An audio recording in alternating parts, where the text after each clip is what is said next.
Ce bâtiment, donc là on est en plein secteur sauvegardé d'Avignon, au 2-4 rue de la Bonnaterie. Le maître d'ouvrage c'est Histoire et Patrimoine du groupe Alteria. L'architecte c'est Nathalie Dartigue qui est sur Nîmes, cabinet NDA. Ce bâtiment a une particularité, c'est que ça a été plusieurs bâtiments qui ont été embriqués les uns dans les autres durant les siècles passés.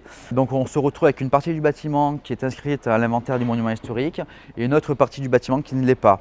Donc ce bâtiment, il est traité, comme il est collé à un monument historique, il sera traité dans sa globalité en tant que monument historique. Puisque il y a une loi française qui dit que tous les bâtiments qui sont à 150 mètres autour de notre bâtiment monument historique doivent avoir une particularité, un suivi un peu pointu par rapport à la rénovation qui va être entreprise sur cet immeuble. En l'occurrence, ici, c'est tout à fait le cas. La société Patrimonia TCE est une société qui est basée sur Nîmes, qui est principalement focalisée sur les bâtiments anciens dans les secteurs sauvegardés.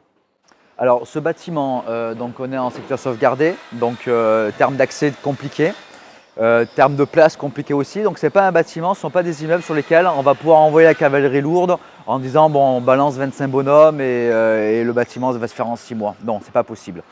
Déjà, il y a des délais à tenir, comme je vous l'ai expliqué, il y a des validations à avoir par les services concernés. Donc tout ça, ça prend du temps.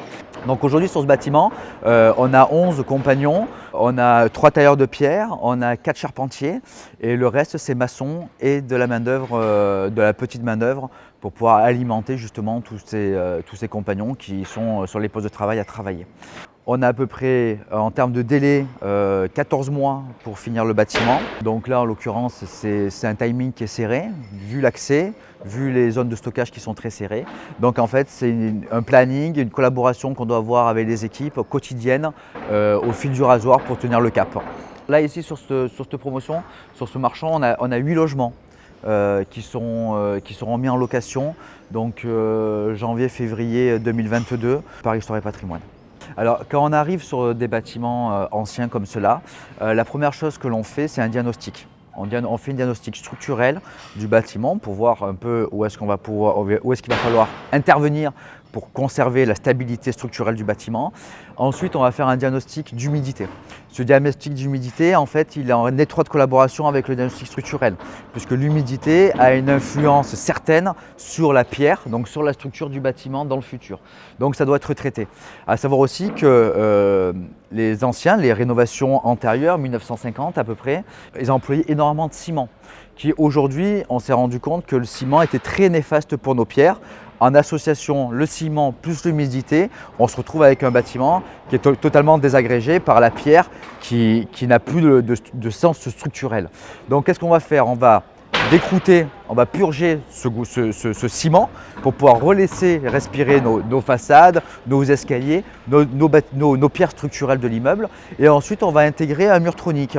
En intégrant ce mur tronique d'entrée dès l'ouverture du chantier, ça va permettre au mur tronique de traiter, de faire son travail pendant toute la durée du chantier pour que le jour de la livraison, donc c'est des chantiers qui durent à peu près 1 an, le jour de la livraison, le client soit totalement satisfait parce que le mur tronique a déjà été posé 1 an en arrière, donc a déjà fait effet. À mon sens, je pense que ce procédé sur des bâtiments comme ça est simplement indispensable.